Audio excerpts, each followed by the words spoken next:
And welcome to Behind the Investigation. I'm Chief Investigator Brendan Keefe with Atlanta News First Investigates, joined by Investigator Andy Pierrotti. It's good to have you here, Andy. Thanks for having me. And today we're talking about a story, failure to treat. This is another story in a long line you have done in your career where you are really giving voice to the voiceless. Tell us about it. So this involves a man named Brady Allen that for a lot of people should never have died. He was arrested for a very minor crime, a misdemeanor, criminal trespassing. He goes to the Cobb County Detention Center, and within 24 hours, he died. His family claims he was having a mental health emergency, and the medical staff there ignored him. All right, let's take a look. You live here? No, what? From the moment Cobb County Police made contact with Brady Allen, they suspected he was suffering a mental health crisis. Whose house is this? Am I hallucinating? He's completely out of it. He has no clue where he's at or anything right now. Arrested in May 2021 for criminal trespassing, a misdemeanor. I must have did a lot of damage to my brain. I'm sorry, sir. Brady tells the officers he was just released from the hospital. Go and put your hands behind your back. Body camera video shows the 41-year-old had multiple bottles of antipsychotic medicine with him at the time. When he arrived at the Cobb County Detention Center, the arresting officer told jail staff Brady needed medical help, writing in this screening document that Brady's hearing voices, seeing visions, admitted to using meth and heroin within the past 72 hours, injured his head, had flu-like symptoms, and appeared confused and disoriented. Security camera video shows this jail medic spoke with Brady just 2 minutes 47 seconds. His blood pressure, temperature, and heart rate never checked. The medic claims he doesn't remember seeing Brady's screening document listing of his potential medical issues. Do you not think that it would have been important to look at the sheet that would have described exactly what was wrong with him? Yes, sir, I do. Okay. But you definitely didn't look at this sheet. I don't recall looking at that sheet. Okay. The investigator doesn't believe him. The problem is going to be this, okay? I watched video of you for hours. They're going to see you looking at a piece of paper and the salad board. So what piece of paper were you looking at that time? I honestly don't recall. Throughout the night, Brady appears more agitated and then starts pulling out his own hair. Look at how much hair Brady had when he entered the cell. Now, look at him hours later. It's all over his cell floor. They knew that this man had a problem, he was in pain, and it was obvious, and they ignored it. Karen and Scott Allen are Brady's parents. They say their son did suffer from a substance abuse problem. He'd been arrested before, but this time he was on his way to recovery when he relapsed. 2 weeks before his arrest, Brady posted this on Facebook, writing, "This is how I feel after a half a decade of recovery. If I can do it, anyone can." Because Brady told us if I ever go back to that jail again, they're going to kill me. They kill people in that jail. Why would Brady say that? Since 2021, 8 people detained at the jail have died. None of its staff ever charged with the crime. The jail's medical staff never took Brady to the infirmary, never sent him to the hospital. The only time staff entered his cell is when Brady broke the fire alarm.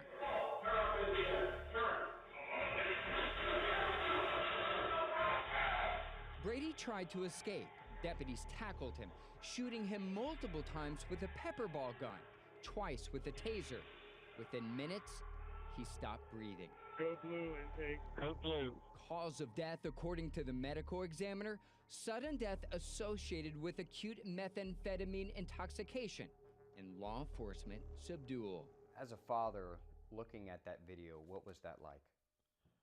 It was hell.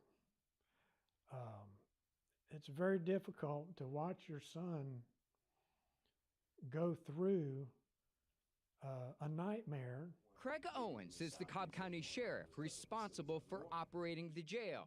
He watched the video of Brady in his cell. When you look at that, do you think he's having a mental health crisis? Not being 100% trained in medical thing, I can't answer that correctly. I mean, I can't remember ever seeing someone pull out their hair and being okay mentally. Yeah. But again, I didn't see him pull out his hair. We just saw the hair on the ground. So I didn't see that. You believe that the medical care he received was adequate? Right. As again, I stated earlier, I am not a trained medical professional.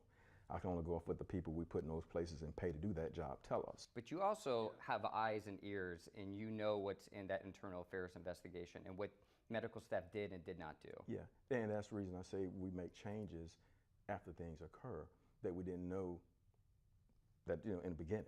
Attorney Timothy Gardner represents Brady's parents. He believes deputies and the medical staff share the blame. It's their job to work together, and so we don't believe that the policies that were in place were followed. You picked up a man on the street for trespassing, and in less than 24 hours, he's dead in your jail. Something's wrong with the system, and it needs to be fixed.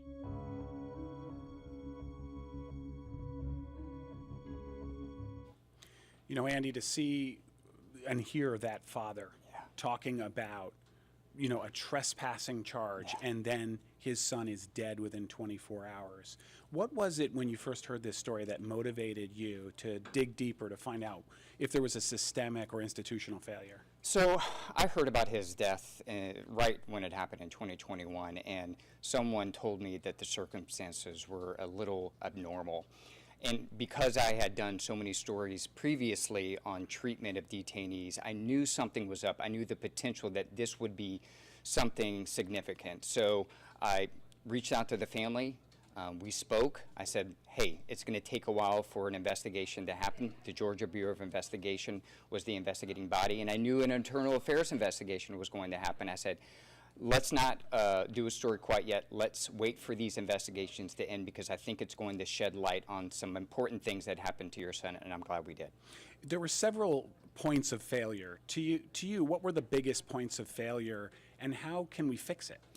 I think the number one failure is that this man should never even been sent to the jail. I mean, he had a clear medical issue.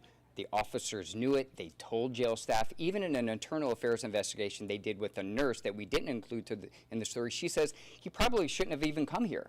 So that's the first failure. The second failure is that medic not doing, even checking his vitals. Very easy things to do. They could have checked his heart rate, seeing that maybe potentially it was higher than normal. His blood pressure potentially may have been bad at that time. So just doing simple little things to begin with could have caught early that this guy was not well. And how to fix this? It's a glacial issue, right? Like, how do you how do you address poverty? How do you address drug addiction? I don't know if you can do that. I don't know if it's the sheriff's job to do that, but they certainly are dealing with that population, and it's an enormous struggle, and it's a very complicated issue.